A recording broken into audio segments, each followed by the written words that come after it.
Super clay দিয়ে তৈরি lotus পন্ডটা কত কিউট, তাই না? আজকে আমরা এরকমই একটা লোটাস পন্ড তৈরি করতে যাচ্ছি। তো এরকম একটা লোটাস পন্ড তৈরি করার জন্য প্রথমে আমরা একটা কার্ডবোর্ডকে রাউন্ড শেপে সুন্দর করে কাঁচি দিয়ে কেটে নিব। রাউন্ড শেপ করে কাটা হয়ে গেলে এটা ঠিক এরকম হবে দেখতে।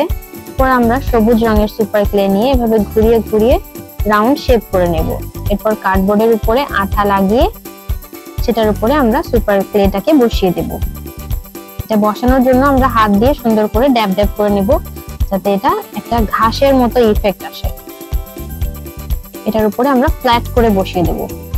এরপর একটা রোলিং পিন দিয়ে ভালো করে রোল করে নিব।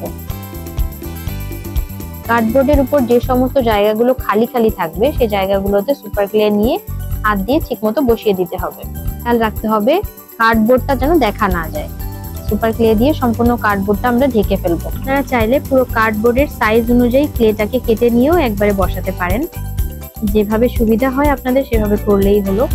সুপার ক্লে দিয়ে কাজ করার সময় আমরা খুব তাড়াতাড়ি কাজগুলো করব, যাতে ক্লেটা শুকিয়ে না যায়। শুকিয়ে গেলে আমাদের কাজ করতে আবার সমস্যা হবে। আমার এই সারফেসটার কাজ মোটামুটি শেষ। এবারে আমরা একটা টুলসের সাহায্যে এখানে একটা ঘাসের ইফেক্ট দেওয়ার চেষ্টা করছি। টুলসটা আমি বাসায় বানিয়ে নিয়েছি। আপনারা যদি এটা না বানাতে পারেন সেক্ষেত্রে আপনারা এই ধরনের ব্রাশ ইউজ করতে পারেন, যেগুলো আমরা সচরাচর কাপড় ধোয়ার কাজে ইউজ করে থাকি। এভাবে ঘাসের ইফেক্ট দেওয়া হয়ে গেলে আমরা এবার একটা ব্লু কালারের ক্লে নিয়ে সেটাকে এভাবে বল করে নিয়ে আস্তে করে চাপ দিব এবং সেটা দিয়ে ঘাসের উপরে পানির ইফেক্ট দেওয়ার চেষ্টা করব। ক্লেগুলোকে একটির উপর আরেকটি বসানোর সময় যদি সেটা ভেজা থাকে তাহলে আর আলাদা করে গ্লু দেওয়ার প্রয়োজন নেই, এবং সেটা যদি শুকিয়ে যায় তাহলে আলাদা করে গ্লু দিলে সেটা পার্মানেন্ট ভাবে সেট হয়ে যায়। এই ক্ষেত্রে আপনারা ফেভিকল গ্লু বা B6000 গ্লুটি ইউজ করতে পারেন। এভাবে আমরা আস্তে আস্তে করে ক্লেগুলোকে টেনে টেনে সুন্দর করে পানির ইফেক্ট দেওয়ার ট্রাই করব। আমরা পুরো ঘাসটাকে কভার করে ফেলবো না, আমরা শুধু মাঝখানের অংশটা বেশিরভাগ কভার করব আর বাকি সাইডের দিকের ঘাসগুলো রেখে দিব, যাতে দেখে মনে হয় যে মাঝখানটাতে পানি আছে এবং সাইড দিয়ে ঘাস আছে। এরপরে আমরা সাদা এবং কালো রঙের ক্লেকে একসাথে মিশিয়ে নেব।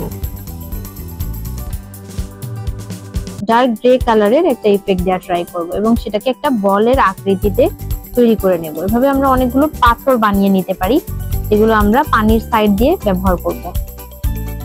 পাথরগুলো বানানো হয়ে গেলে আমরা একটার পর একটা পাথর এভাবে সেট করে নিব।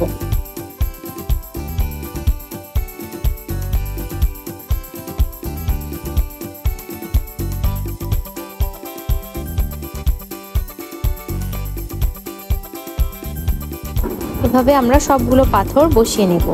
এরপর আমরা গাছের ডালগুলো তৈরি করার জন্য বা পাতার যে ডালগুলো থাকবে সেটা তৈরি করার জন্য এরকম গিয়ার ওয়্যার ইউজ করব। জুয়েলারি বানানোর কাজে এরকম তার ইউজ হয়, আপনারা চাইলে যে কোনো চিকন তারও ইউজ করতে পারেন। এই তারের মধ্যে ক্লে নিয়ে আমরা এটাকে রোল করে নেব, যাতে চিকন একটা ডাল তৈরি হয়। এছাড়াও এই পদ্ধতিতে আপনারা ট্রাই করে দেখতে পারেন। ক্লের মাঝখান বরাবর একটা চিকন তার বসিয়ে এটাকে আস্তে আস্তে করে রোল করে চিকন ডালের মতো তৈরি করে নিতে হবে। এভাবে আমরা যে কয়টা ডাল ইউজ করতে চাই আমাদের ক্লে পন্ডের মধ্যে সেই কয়টা ডাল আমরা বানিয়ে নিই। এরপর আমরা পাতা তৈরি করার জন্য এভাবে ক্লেটাকে হাতে গোল করে নিয়ে মাঝখানটা প্রেস করে একটা পাতার রাউন্ড শেপ দেওয়ার চেষ্টা করব।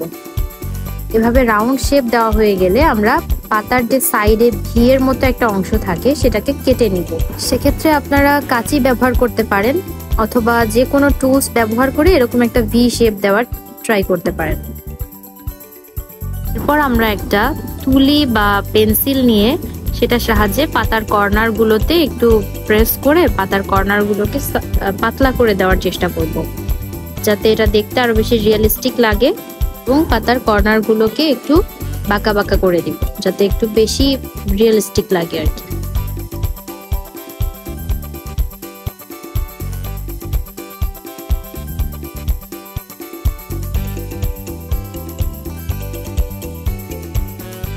এভাবে পাতার শেপটা দেওয়া হয়ে গেলে আমরা এবার ভিতরের যে দাগগুলো থাকে পাতার সেগুলো তৈরি করে নিব। সেটা যে কোনো টুলস দিয়ে করতে পারেন বা যে কোনো ছুরি দিয়ে, ব্লেড দিয়ে, যেটা দিয়ে আপনার সুবিধা হয় সেটা দিয়ে করে নিতে পারেন। পিন্টারেস্টে আমরা যে ক্লে পন্ডগুলো দেখে থাকি সেগুলোতে সবুজ রঙের একটা কলির মতো অংশ থাকে, সেটা আমরা এবার তৈরি করে নিব। ধরনের কলিগুলো চাইলে আপনি স্কিপও করতে পারেন, আবার দিলেও সুন্দর লাগে।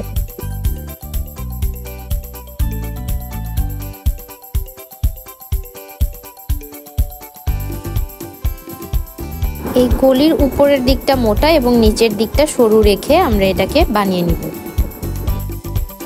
এভাবে কলির বাইরের অংশটা বানানো হয়ে গেলে টুলসের সাহায্যে আমরা ভেতরের দিকে কিছু ছোট ছোট ছিদ্র করে দিব।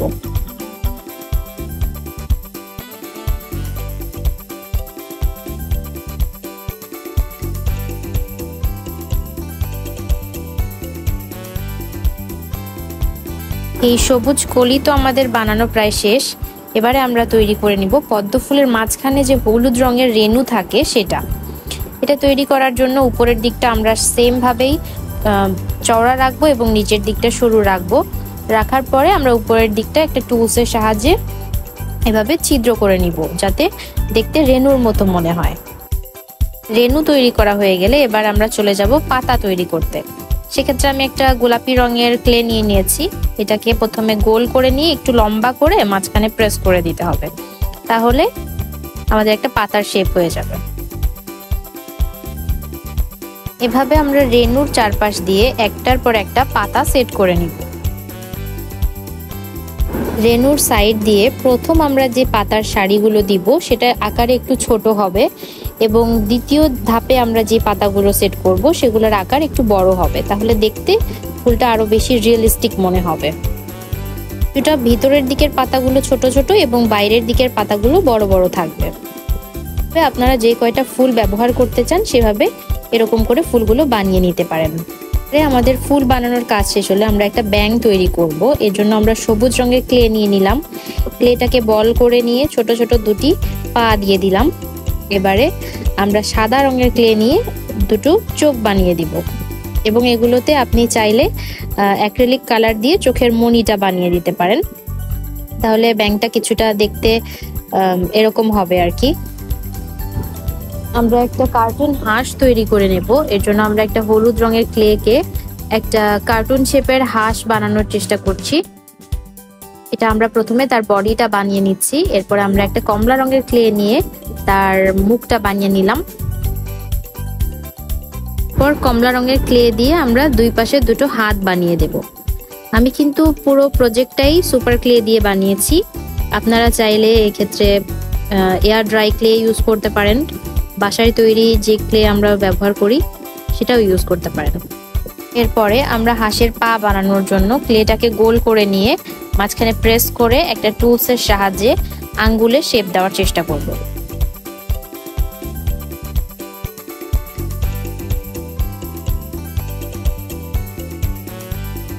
এরপরে আমরা হাঁসের পা গুলোকে একটার পর একটা সেট করে দিব।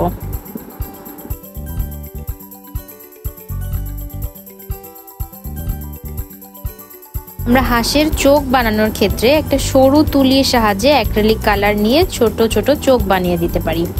এই হয়ে গেল আমাদের হাঁস এবং এর মাথার উপরে আমরা একটা পাতা বসিয়ে দিলাম, যাতে এটা দেখতে আর একটু বেশি কিউট লাগে।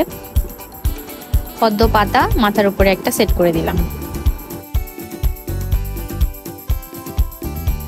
পাতা সেট করার পরেও একটু খালি খালি লাগছিল, তাই একটা কলি বানিয়ে হাতে দিয়ে দিলাম। এবারে আমাদের মোটামুটি সবকিছু বানানো শেষ। এখন পুকুরের মধ্যে সবকিছু সেট করার পালা।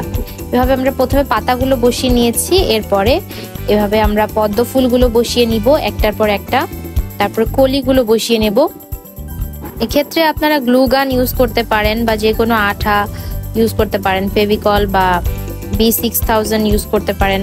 যেটাই আপনাদের হাতের কাছে থাকবে সেটাই আপনারা ব্যবহার করতে পারেন। আমি এগুলোকে গ্লু গানের সাহায্যে বসিয়ে নিয়েছি। যেহেতু আমি এখানে পানির একটা ইফেক্ট দেওয়ার জন্য সবশেষে রেজিন ইউজ করব, তখন রেজিনের কারণে এমনিতেই সবগুলো শক্তভাবে আটকে যাবে। আমরা একে একে সবগুলো পাতা, ফুল এবং কলিগুলো সেট করে নিচ্ছি। এরপরে আমরা হাঁস এবং ব্যাংটাকেও বসিয়ে দিলাম।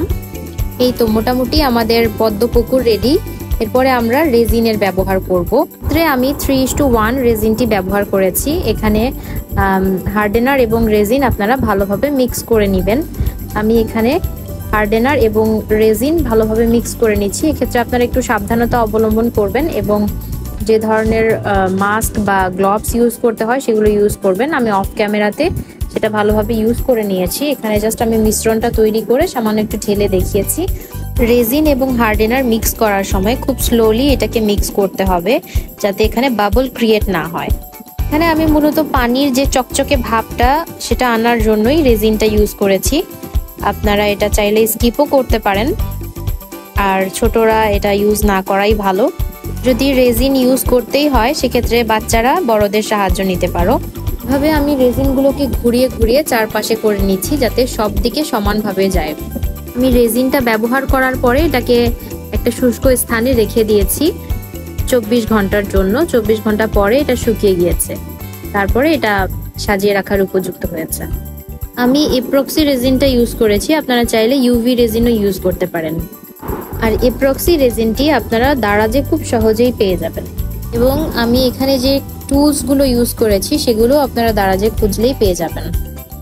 এই তো কথা বলতে বলতে রেডি হয়ে গেছে আমাদের ক্লে পন্ড বা লোটাস পন্ড, যেটাই বলেন না কেন। দেখতে কি সুন্দর হয়েছে তাই না? কত কিউট, কত সহজেই এরকম একটা কিউট একটা শোপিস আপনারা বানিয়ে ফেলতে পারেন আপনাদের বাসায় সাজিয়ে রাখার জন্য। আপনাদের যে সেম এরকমই বানাতে হবে এমন কোনো ব্যাপার নেই। আপনারা চাইলে নিজের ক্রিয়েটিভিটিকে কাজে লাগিয়ে এরকম এর থেকেও অনেক সুন্দর সুন্দর তৈরি করতে পারেন। তাহলে আজকের মতো এই পর্যন্তই। আল্লাহ হাফেজ।